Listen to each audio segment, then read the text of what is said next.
Good afternoon and welcome to Across the Arts. I am your host, Patrick D. McCoy, and welcome to this special installment of the Maestro series, celebrating our great conductors here in the nation's capital and around the world. Today, we are more than honored to welcome to the Maestro series Dr. Roland M. Carter. Let's learn a little bit about Dr. Carter. Dr. Roland M. Carter is the Ruth S. Holmberg Professor Emeritus of American Music at the University of Tennessee at Chattanooga. He served UTC for 24 years and was director of choirs and department head at his undergraduate alma mater, Hampton University, for 25 years. Both appointments included stints as head and chair of the departments, respectively. Carter's accomplishments as a leading figure in the choral arts include lectures, workshops, masterclasses, and concerts with major choruses and orchestras in prestigious venues nationwide. He is especially noted as an authority on the performance and preservation of music of African American traditions and composers. As a composer and arranger, he is perhaps best known for his festival setting of Lift Every Voice and Sing and his spiritual settings, You Must Have That True Religion and In Bright Mansions Above. He has received numerous commissions from churches, choruses, and individuals, including most recently Lynn Hale, the Chattanooga Symphony, Duke University, the BESA Saka Festival, Chorus America, and internationally acclaimed sopranos Marquita Lister, Louise Toppin, and baritone Robert Sims. Of course, I could go through the list of all of Dr. Carter's accomplishments and accolades, but please welcome and help me welcome Dr. Roland M. Carter. Good afternoon, Dr. Carter. I think you're still muted. Sorry. There you go. Thank you. Oh my goodness. So I was reading your bio, and the thing that stuck out to me and for most, of course, when it started listing your most known pieces, your festival setting of Lift Every Voice and Sing. I was introduced it as a young singer here at Virginia State University, singing in the choir. And it's something that always threw me because, of course, you know the traditional hymn setting, but the grandeur and the fanfare that you added to that piece is just so amazing. So I wanted to talk to you because I'm not sure if I know the inspiration behind your setting. What inspired you to set this festival type setting of Lift Every Voice and Sing? I think there are several reasons I undertook the project, but as choir director then at Hampton, my alma mater, and programming, we always like to open or end the program with something rather patriotic, you know. And one of the things that we always did was the Will Hoskin Battle Hymn of the Republic. It was a staple in most repertoires, you know. But I wanted to do something else. Having grown up as a young activist in the civil rights movement, the song was very important to me. And with what was happening at the time in the late 60s with the Vietnamese War and the Civil Rights Movement and the Black Power movement, I thought it was a song that everybody needed to know, not just Negro or Black national anthem, because my thoughts were that while it had reference to slavery or the emancipation of slaves, it never said Black or white. It was about man's inhumaneness to man. And with what was going on in the world, I thought everybody could sing that. So, and it was beginning to appear in hymn books. All the denominations were having their little special supplements with the song in. So I decided that there had to be an arrangement. So that's what I undertook to do. And I admittedly borrowed Will Hoskin's model. I mean, it was just perfect for what I wanted to do. So that's how I got into doing it. If you don't mind, I want to go back a little bit and reference the pandemic. As you know, as I'm sure you've experienced, the COVID-19 pandemic certainly has wreaked havoc and probably continues to do so, even though people think it's subsided. But I'm gonna tell you something. Your Lift Every Voices thing brought everyone together. And why I'm mentioning that because soprano Nicole Houston Lane, she had this Purple Robe series. Oh, She wow. got the yes, and she got the creme de la creme of opera singers to join in. Yes, absolutely. And so, and if you don't mind, I won't play the whole thing all the way through, but I want to give the people who are not familiar with what she did during this time of pandemic and how she got everyone together and how your piece, how your setting brought everybody together. I just want to play a little bit of that and then we can talk a little bit further. But we may get inspired, who knows, we may want to hear the whole thing, but let's see. Just give me 1 second here. One thing I know that with Zoom, everyone has to have, become their own engineer and learn how to do these things. Let's see. Well, no, not me. I'm going to let you do it. Let's see. Oh, it's still not showing up the way I need it to. Let's try it one more time. Mm-hmm. Oh, there it is, right there. I'm sorry. Okay. My sound, and here we go.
Dr. Carter, that it was no way that I could, just play a fraction of that.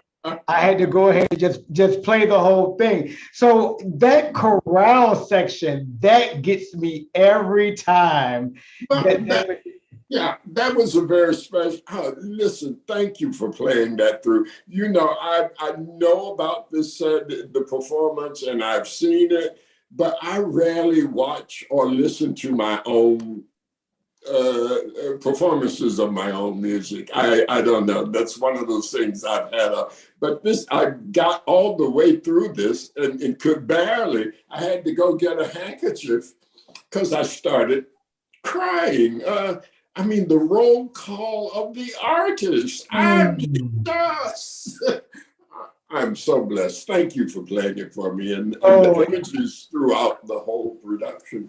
It is my honor. And the thing that I really, shout out to Nicole Houston Lane, the fact that, in the time that everybody was just really struggling, what are we going to do? How are we going to be able to express our creativity? And she started this whole Purple Robe series of various performances, but when she brought everybody, you had a cross section of artists. You had people like Shirley and Lawrence Brownlee and Marietta Simpson. It was such a richness of opera excellence, opera excellence. That's a crowning to a career, man. I tell you, I take honor. I take great honor and proudness in that.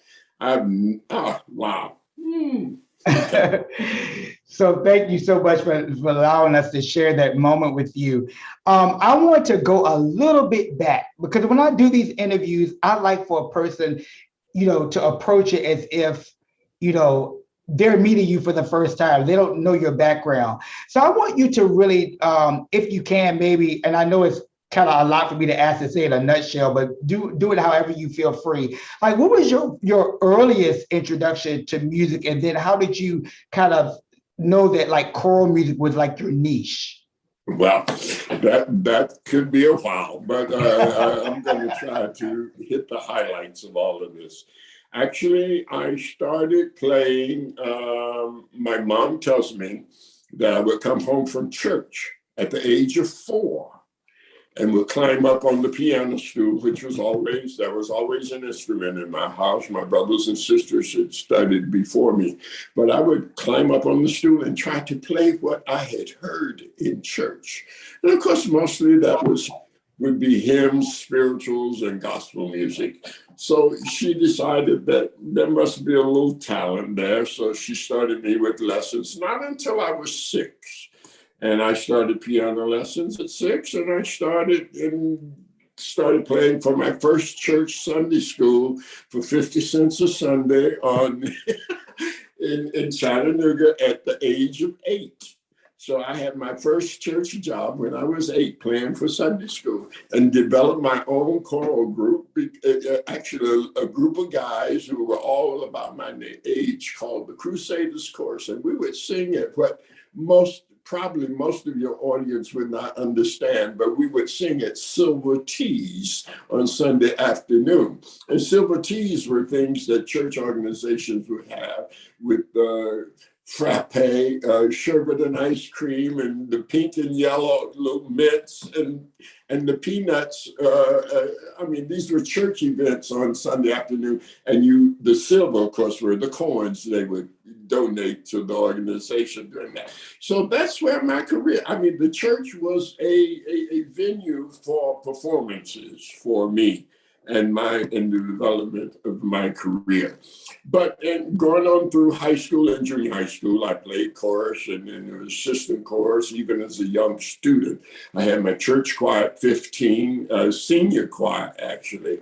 And of course, the people did not want this little youngster at 15 to be in charge of them, but they responded at the St. Paul AME Church in Chattanooga. So that was my first choir. But my high school teacher was a student of Robert Nathaniel Dett, and she had studied at Hampton. So when I graduated, she was determined to get me on the grounds of Hampton. And she literally deposited me on that campus for my studies. And many of my teachers after that were also students of Det. I claim that legacy, that lineage, I guess, because most of my teachers and persons who influenced me during college years were Det students. So, and to be able to go back to Hampton after my graduation to take the choir that he had built for 13, 20 years, 15 years, it was really, well, that's where it all started, okay? Wow. I want to go back to something. You and I had a moment to talk a little bit before we went live, but this is the perfect segue because I think I was sharing with you the fact that it's always, I think, remarkable when someone, gets to go back to their alma mater. And I was reflecting on the fact that with the recent announcement of Jason Max Ferdinand, who was at Wood, and then, went on to Morgan, and then, now he went on, and then from there went on to Maryland, and now he's appointed director of choral activities at Maryland. So that made me think a lot about you because you too had that start at your alma mater. You had the opportunity to come back, and then you're letting me know. I had no idea you had all that lineage with R. Nathaniel Det, and you get to be steeped in all that rich choral tradition of the HBCU experience. Dr. Carr, that's just so remarkable. I'm just honored to share this space with you today. Oh, thank you. Listen, the Det lineage is so very an important part of me and who I am because I did lots of my research and Det, met members of his family. Actually, I'm trying to find now a granddaughter of his who lives here in Raleigh, North Carolina, or in the area where I am. I'm going to look and see if I can find her. But it is just, that's an important part of my life. But to be able to go back to Hampton, my greatest mentor at Hampton, I guess I should say, was Charles Flax. He was director of the Hampton Ministers Conference in Music, and he pulled me in and would take me off my high horse. He said, I thought I knew everything, but he said he would train me and actually gave me an opportunity as a student, as a sophomore, to accompany the conference, and then later to become his assistant. And then once he died, actually, and I was his caregiver in the later years, and delighted to be able to do that, and then assumed the directorship when he died in 80. But the Hampton Ministers Conference was another important part of my development. But under Charles Flax, we had at Hampton what we called a chapel choir. And on chapel choir on Sunday morning, because the church had its own pastor and organization of worship. So we had worship on campus, and the president of the college would sit in a seat where he could see me conducting the choir every Sunday. And when I graduated, he and Mr. Flax got together and decided that I needed to come back to Hampton. So they offered me a scholarship and I declined it. I didn't want the commitment to go back to Hampton, although I wanted to go, but I didn't want to go back under an obligation to have to do it. But I did, and I accepted the scholarship to go to NYU and came back later, actually after doing the master's, which was only a year and summer program. I came right back to Hampton. And many students who were still there with me were still my students in the choir. Vernon Smith, I don't know if you know Vernon, but Vernon was a choir director who later became choir director at FAMU, was president of the choir. And he actually I went back, honestly, as assistant director. But then Vernon went to the president and told him, no, this isn't going to work. You got to make Roland the director. And so I became director after my first semester on the campus as assistant director. So I started actually directing the choir in January of '66. So wow. Because they were insistent on the students were. And many of the students are still around, and I get a chance to talk to them. But I'm just so blessed that they were able to subject themselves to me and my tyrants and all the things I went through. I mean, I was merely 4 or 5 years older than they. And we talk about this all the time, what kind of control I was able to have with them and the respect that I garnered from them during that time. Just wonderful. Wow, wow, wow. That sort of reminds me, sort of like when you deal with a church choir, and I'll speak from my experience. Many times, I'm probably the youngest one in the room, and yet sometimes you try to deliver the interpretation of the music, but sometimes it comes off like you're a taskmaster. But in the end, the people, absolutely, they appreciate it. So that's very well. Now, Dr. Carter, I know a lot of people know your choral music, but I want to speak a little bit about your solo vocal music, because I had the opportunity a few years ago, soprano Marquita Lister, Louise Toppin, they did a program and they did a lot of your music. So I guess my question or the point, especially for the composers who may be online, when you're arranging a piece or writing a piece per se, what are some of the first things that you bring into play in terms of, I guess, when you're talking about the form of the piece or how you put it all together as far as the structure? Well, what I start out with, first of all, I have to find a spiritual that speaks to me, or some piece that people will suggest to me. And I have to go and learn it and delve into the meaning of the text. Now, my settings, I call, and people may criticize this, but I don't call them arrangements. And I get that from Nathaniel Dett. Dett called them settings, or if he did a spiritual setting using a thematic theme, an idiomatic theme, he called it an anthem or a part song, but he never said he had arrangements. So that's my kind of approach. He said Brahms' home German songs are not called, arrangements. They are settings, they are harmonizations of German folk songs, and they if it's Brahms or whomever, so they carry opus numbers like everything else.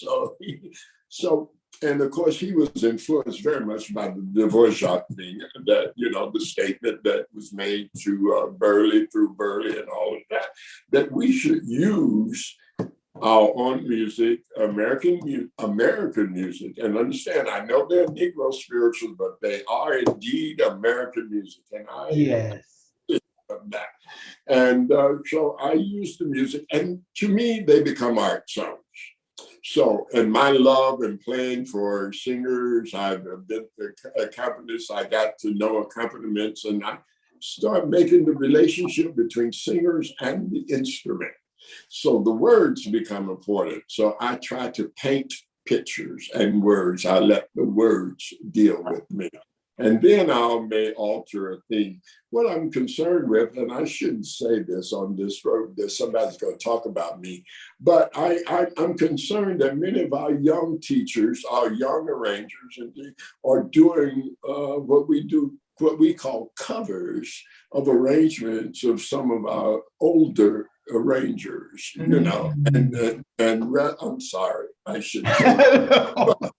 No, and not realizing, not going to the source books, the collections of spirituals, but for example, taking a theme or of the spiritual as another arranger has taken, but he has molded that melody in his own way. So when you take that and not go to the real source, well, anyway, I said one of those things that really concern me. And if you have to take I hate to see that we take pieces of other composers, or particularly Black composers or arrangers, and think we got to improve them. No, just do your thing. Don't try to improve on what they did. Do your thing. And that's a peeve of mine. And I'm sorry. And I give that to all of my proteges and friends out there You know what? If I had to take anything from you today, I want to put that's a Facebook status. Do your thing. Yeah, absolutely, absolutely. But and many of them have. There's some wonderful things happening, and I'm so grateful for the fact that they are keeping the spiritual alive. See, my commitment to the spiritual, and I'm getting aside and going a little farther than you wanted me to Oh go. no, please. It started in '67. I guess that's the year of Oh Happy Day or something, somewhere around there, because that changed the repertoire of HBCU choirs. We started singing what we couldn't sing on campus in the studios. We started singing that contemporary gospel stuff, and even choir directors started putting it in the repertoire. So that was a major influence in my assuring that we should keep the spiritual alive. Many of us during the civil rights movement and all of that were in Black Power movement, were somewhat ashamed of singing the spiritual because of the vestige of slavery, but not realizing that that has been the foundation of all American music from the 1619 Project on.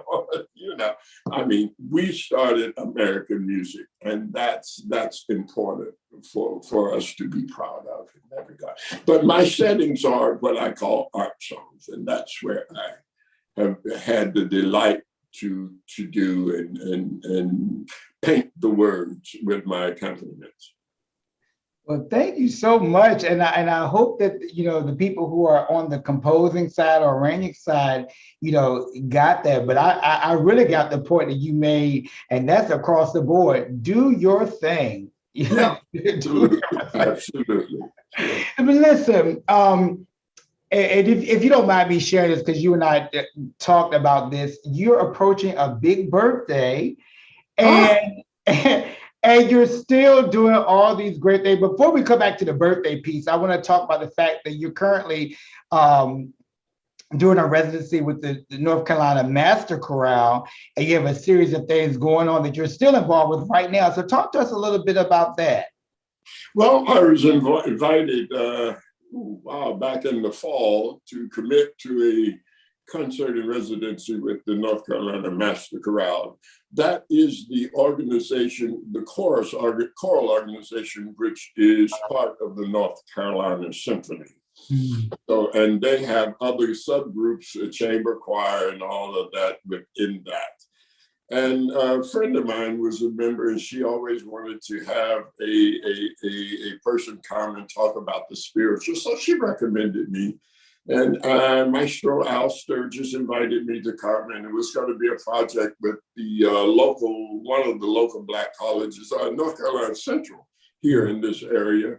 But because of the pandemic, things just did not work out that way, because they're still on somewhat as most of the schools, rather limited opening, and so they weren't able to continue their part.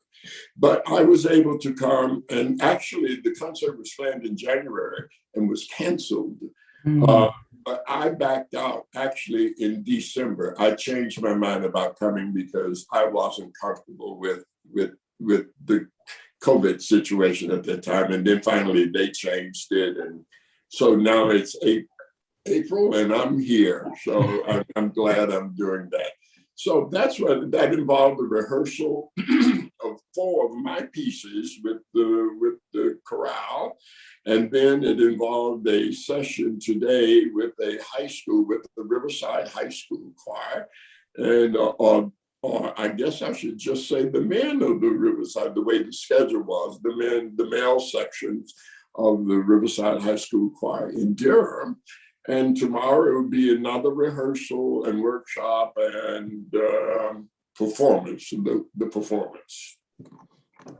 Wow. So like you have a full schedule, Dr. Carter, and I'm glad to see that you're here, like, everybody, because, it's just so wonderful to see people getting back on the stage and getting back to work. I mean, this is just I can't even put it into words or to describe this last 2 years. It's just been something else. You're absolutely right. And actually, unfortunately, I had said it would not be like it used to be, but it's coming back. So I'll eat all of my words. But I've only been out, so to speak, since February. I wrote a new piece for Chorus America, and which has had a world premiere in February. I was commissioned last year, but COVID kept me in, and I don't mind. I had a ball learning to love me again, and I fell in love with me all over again. You know, I love me some Roland. But in the meantime, I did write a new piece based on the text of John Lewis. It's to make some noise, get in trouble, good trouble, necessary trouble. So that will enjoy 21 performances across the country before August, with 21 different choirs in each community. And they have the right to do it themselves as they paid for the commission. And, it will be published probably in September of next year. Yeah. Wow, congratulations on that, Dr. Carter. But you just said something that I know that a lot of people, that it resonated with a lot of people. The fact that you said you were learning, you were doing this time to love Roland. And I think there's so many times, to not get churchy or anything, but sometimes we have to get set down by God to really appreciate, what's going on. And this pandemic definitely set us all down and we look for ourselves and into our own gifts and things, and to reevaluate those as such. So thank you so much. Some of my friends would probably say I loved Roland before then, but that's all right. Dr. Carter, you are food. Listen, I want to go back. We kind of touched on this. I know you talked a little bit about R. Nathaniel Dent and Charles Flax and your time at Hampton, but I want to go a little bit, not necessarily beyond, but just kind of in the same vein. When you think about choral pieces, like I always ask conductors, what would be their desert island pieces? I'm sure there's a litany of pieces that you probably can name, but what would be maybe some of your most treasured choral works that you probably couldn't live without, if they weren't in the repertoire? Oh, wow. I'm going to go, and because I think this was a great influence on Dent as well. There are a set of motets by Brahms that I love. So, create in me, O God, a clean heart. Oh, cast me not away from thy. Oh, wow. That Opus 29, I think it is. I love that piece, Schaffergott. Yeah, so for God, yeah, all those three set. Wow, just one. My most favorite, as the hillbillies would say, my most favorite piece of choral music. But also after that, there's a Dent piece that I think was seriously in the pattern of "O Cast Me Not Away." And that's "Go Not Far From Me, O God." It's a Dent motet that was really a prize motet that he won the Harvard Prize on, and I remember that. That's the one. So those are two pieces that mold me and keep me in my place. I just think about those. Yeah, absolutely. So when you encounter some of your past students, whether you observe them in their careers or actively, whether they're teaching or performing, what are some of the things that jump out at you that give you great joy? And maybe I don't know if there's a key student that you can maybe hone in on, but what are some of those things that really give you great joy when you kind of follow the careers of any of your past students? I admittedly am just so happy to see them doing good and doing well. And I'm just honored that they remember me. and that they give me, well, they give me far too much credit, but I am just so delighted that they remember me. I mean, I have a birthday or an event or something happens online, I can hardly read the comments that people give to me and the comments of my proteges and my students. I would like to say, and somewhat related to this, the fact that I remember the Hampton tradition has had, and I don't know if anybody's thought about this or thought about doing, and maybe it's not as important as I think it is, but Hampton has had a tremendous impact on music and choral music in HBCUs. Because I remember there have been Hampton choir directors at places like Johnson C. Smith. There have been, and now at Winston-Salem, where the Dwala is my student. There's also Jason Dungy, who is now at not at Historic Black College, but North Carolina College, Charlotte. He was a student of my student, Roy Zell. Omar Dickinson is now at Hampton. We just celebrated the 150th anniversary of the Hampton choirs.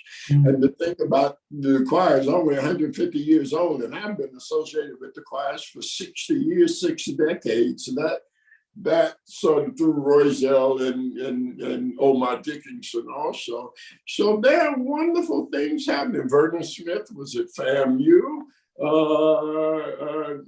I'm missing somebody. A student, Sharon Coleman, conducted at Houston Tillotson years ago. Marcus Garrett. Marcus Garrett is now out in, he's at the University of Nebraska. Yeah. Mm-hmm. And he's a student of Roy Zell, and there are a couple others out there that are doing well. So I'm just really proud. So. Wow. I want to take a moment, Dr. Carter, because you do have a legion of fans and admirers and former students who are online. I want to read a couple of people. You have Deirdre Robinson, who I know very well, and composer. Fine composer, fine. Oh, just excellent, does excellent work. Yeah, I remember her first place. One first piece that she let me see, Steady Soldier. Lord, that was years ago. Wow. Yeah, so Deirdre, so thank you so much. And then you have Dr. Curtis Everett Powell, who's on. Yeah, he's at Clark Atlanta University. Yeah, he's a wonderful protege. He's been a great influence on music in HBCUs also.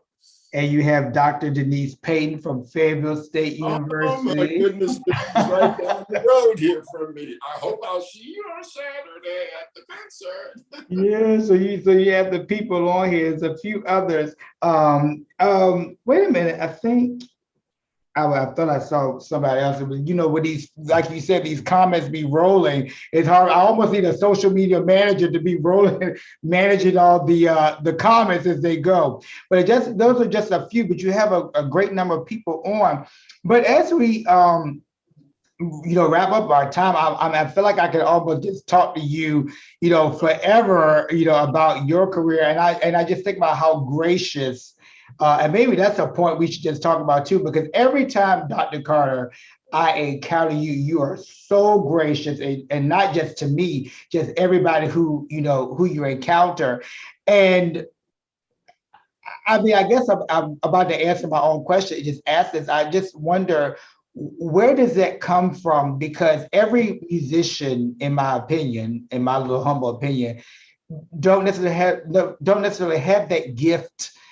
To be able to have, to interact with people and to engage people and to make other people feel relevant. Where does that come from for you? Thank you for asking. Listen, I was brought up in the church. I know from whence my strength comes and my talent comes.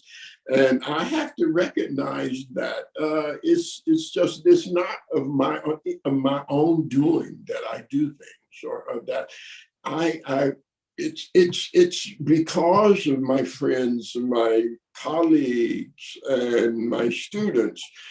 You guys have made me who I am. And if you don't like me, that's your fault, because you made me who I am.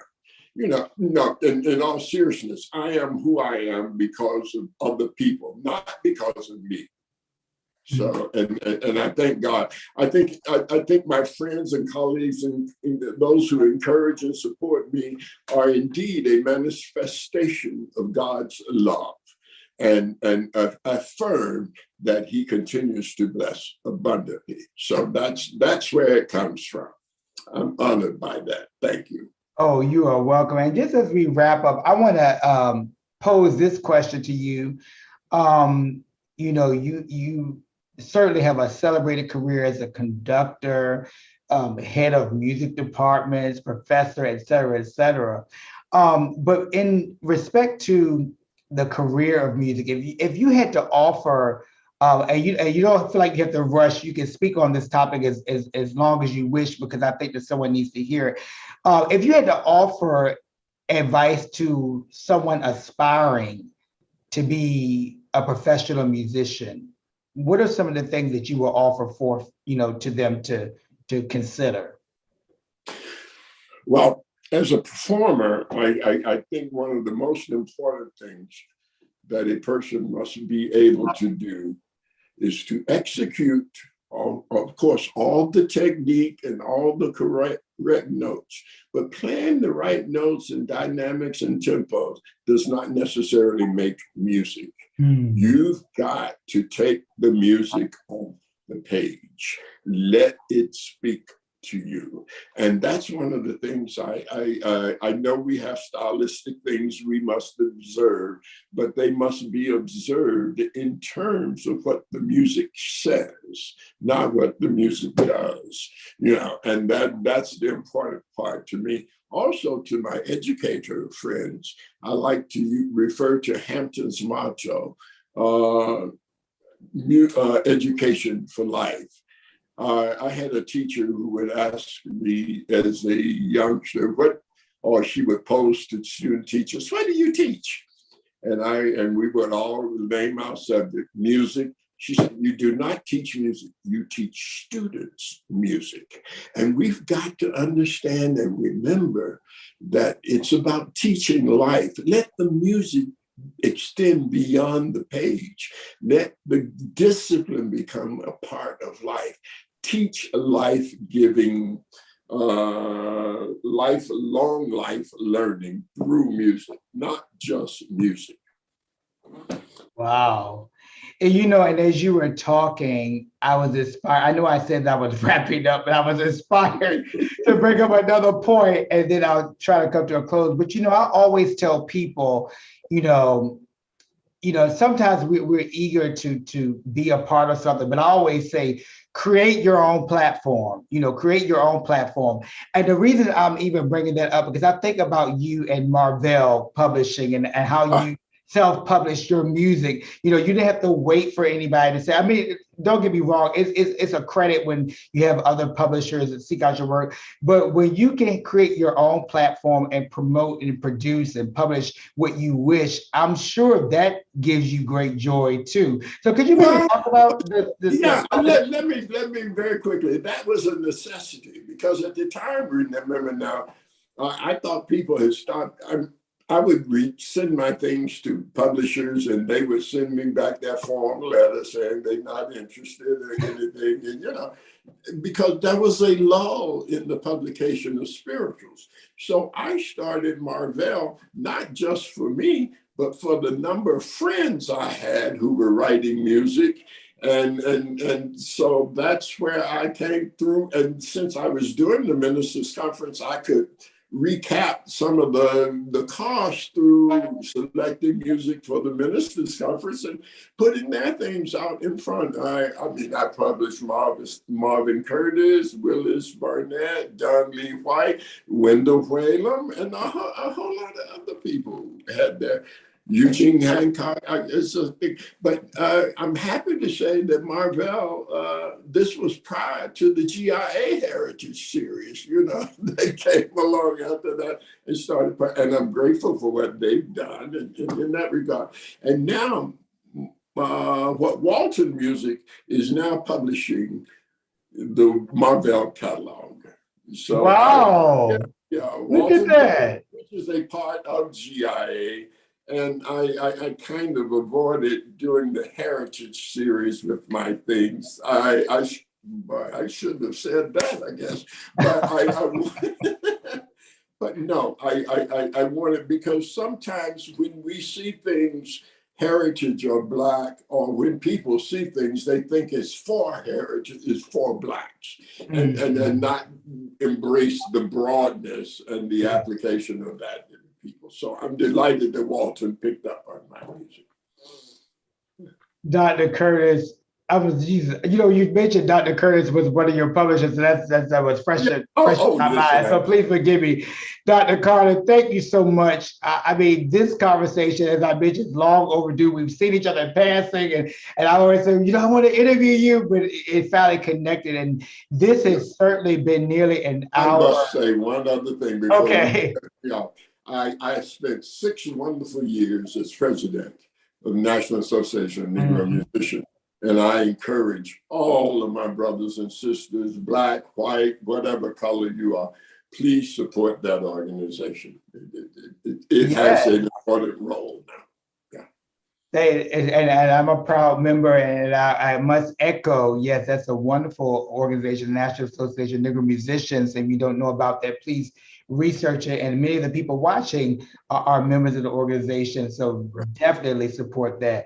Again, Dr. Carr, this has been an amazing nearly an hour with you, chatting with you like this. And I'm just so honored, and I'm so thankful for what you represent as far as choral excellence and what you have contributed. I just remember just to go back to when we saw each other last in Chicago, where you handed me that National Association of Negro Musicians book, and you autographed it for me, and I just never forgot that. Just so special. So again, just thank you so much for being on, with us today. And as Deidre Robinson just said, she said, you're a living legend. And speaking of which, I kind of backpedaled, but I want to come, full circle now. Would you mind sharing your actual birthday and when it is, so we can know to commemorate it? Sure, I'll be glad to. I will be 80 years old on May 4th. I was born in 1942. I'm proud of it. Wow. They're looking good. I'm fine. All these choruses that we need to put a bug in their ear for these commemorative concerts, because you're certainly worthy of it. Oh my goodness, that is such a milestone. Oh my goodness. So be on the lookout for my 80th celebration of Sacred Concert by Duke Ellington. Oh my goodness. Well, we're going to be on the lookout for it. Again, thank you so much. Just hold tight for a brief second, Dr. Carter. Okay. Again, thank you all so much for joining me on this edition of Across the Arts. I am your host, Patrick D. McCoy, and you've been watching and listening to Dr. Roland M. Carter on this installment of the Maestro series. Thank you all so much. Again, please subscribe and follow Across the Arts on YouTube, as well as Patrick D. McCoy on Facebook. Again, this has been Across the Arts, and have a